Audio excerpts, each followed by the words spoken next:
देखिए, तो आज हम आपको प्रतिसम्मित संबंध के बारे में बता रहे हैं। ठीक है, प्रतिसम्मित संबंध। तो देखिए किस तरीके से, तो यहाँ पर मैं बोर्ड पर आप समझने की कोशिश करें। ठीक है, आप नोट करते चलें इसको मेरे साथ ही। ठीक है, अब देखिए प्रतिसम्मित संबंध, एंटीसिमेट्रिक रिलेशन। ठीक है, तो यहाँ पर देखिए इसकी डेफिनेशन क्या है। ए कॉमा बी यानी बिलोंग्स कर रहा है क्या, आर, और बी कॉमा ए बिलोंग्स कर रहा है आर। ठीक है, तब दिस इम्प्लाइज क्या होगा, ए इक्वल टू 2। ठीक है, तो देखिए इसको हम एक उदाहरण द्वारा समझते हैं। वो देखिए आप, तो यहाँ पे एक एग्जांपल लेता हूँ, एक सेट में ले रहा हूँ। यहाँ पे वो सेट होगा 3, 4, 5। ठीक है, एक सेट हमने ले लिया। अब देखिए हम इसके डिफरेंट रिलेशन निकाल के आपको समझाता हूँ ये क्या है। तो पहले हम R1 लिया हमने, तो यहाँ पे आप समझ सकते हैं। देखिए एक हमने 3, 3 और 4, 4 ये कंडीशन हमने R1 रिलेशन में की। ठीक है, तो देखिए R1 रिलेशन में हमने ये कंडीशन की, तो यहाँ पे आप समझ सकते हैं। देखिए 3, 3, 4, 4। ठीक है, तो यहाँ पे ये है, देखिए A, B, A, B। ठीक है, अब देखिए इसका उल्टा यानी B, A ये है। अब देखिए A इक्वल टू B, तो क्या 3, 3 ये बराबर है 4, 4 बराबर है। तो ये आपका प्रतिसम्मित एंटीसिमेट्रिक होगा, ये एंटीसिमेट्रिक होगा।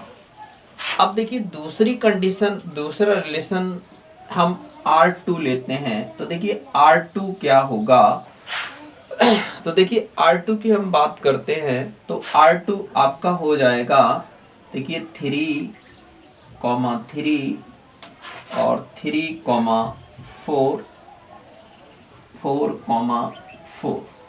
ठीक है, तो देखिए यहाँ पे समझने की कोशिश करें। ऐसे 3, 3 और 3, 4 और 4, 4। अब देखो यहाँ पे आ गया, ये तो देखिए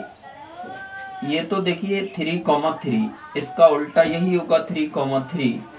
तो A बराबर B, 3 बराबर 3 फॉलो कर रहा है, ये भी फॉलो कर रहा है। अब लेकिन इसको हम देखते हैं 3, 4। 3, 4 अलग आ गया, तो 3, 4 को हम देखेंगे, तो 3, 4 का अपोजिट B, A क्या है इसमें, इसमें नहीं है।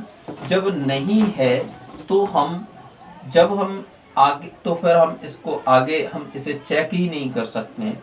जब हम किसी को हम चेक नहीं कर सकते हैं तो वो कंडीशन होती है, तो हम क्या कहेंगे, इसमें एंटीसिमेट्रिक रिलेशन है, इसमें भी है। अब देखिए R3 कंडीशन होती है आपके पास, ऐसी कंडीशन और आ सकती है आपके पास।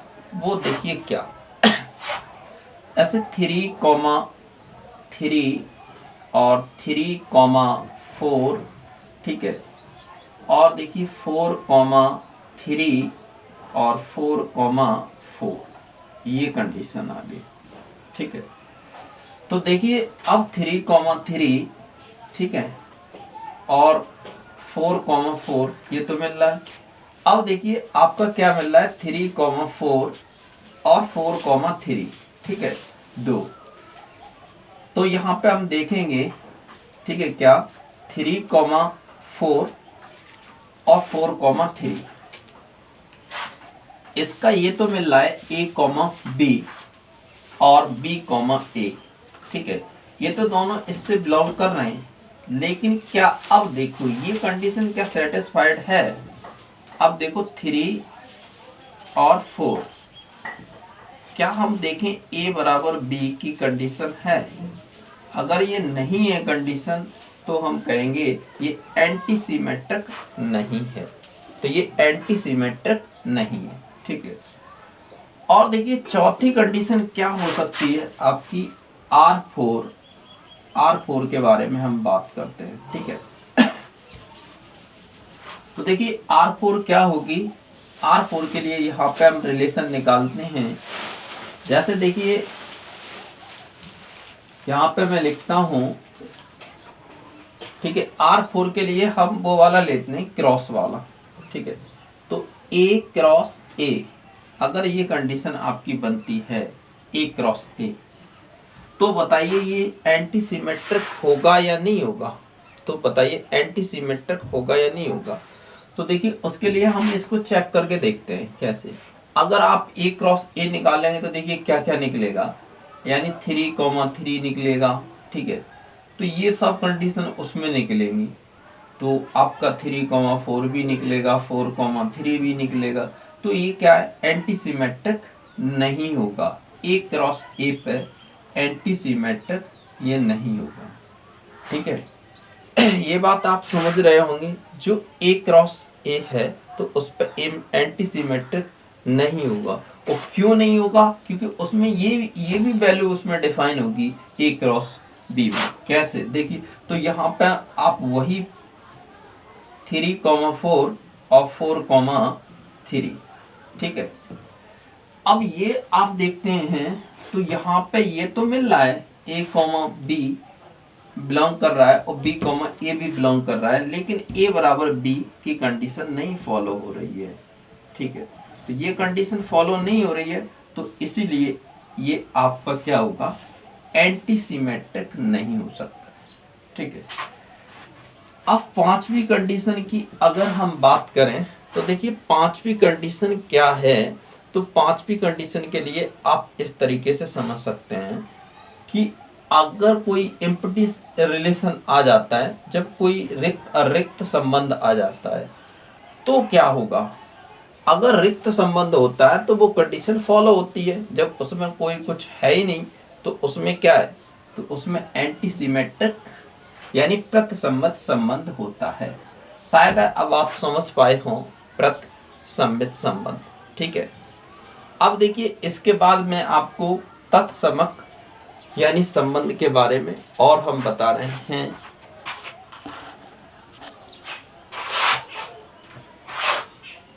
देखिए तो अब हम समझते हैं तत्समक संबंध। देखिए तत्समक संबंध क्या है उसको हम समझते हैं।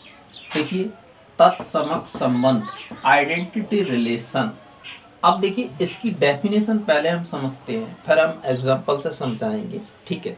तो डेफिनेशन क्या है, समुच्चय A में R इस प्रकार हो कि प्रत्येक x y बिलोंग A, यानी प्रत्येक x y की बात की जा रही है, यानी प्रत्येक x y बिलोंग A के लिए x y से संबंधित है यदि, यानी x यहाँ पे क्या है, x बराबर y, यानी x बराबर y होना चाहिए। और इसको इस तरीके से हम डिफाइन कर सकते हैं, x, y, ठीक है, belongs to R, this implies x बराबर y। ऐसी कंडीशन फॉलो करना चाहिए, ठीक है। अब देखिए यहाँ पे मैं समझ लेता हूँ, एक एग्जाम्पल लेता हूँ, ठीक है। एक उदाहरण द्वारा हम समझते हैं, इसको बहुत ही आसानी से समझेंगे कि तत्समक संबंध क्या होता है। तो देखिए हमने एक एग्जाम्पल लिया, एक उदाहरण ले रहे हैं, हम एक सेट ले रहे हैं, क्या 1, 2 और 3, ये सेट हमने लिया।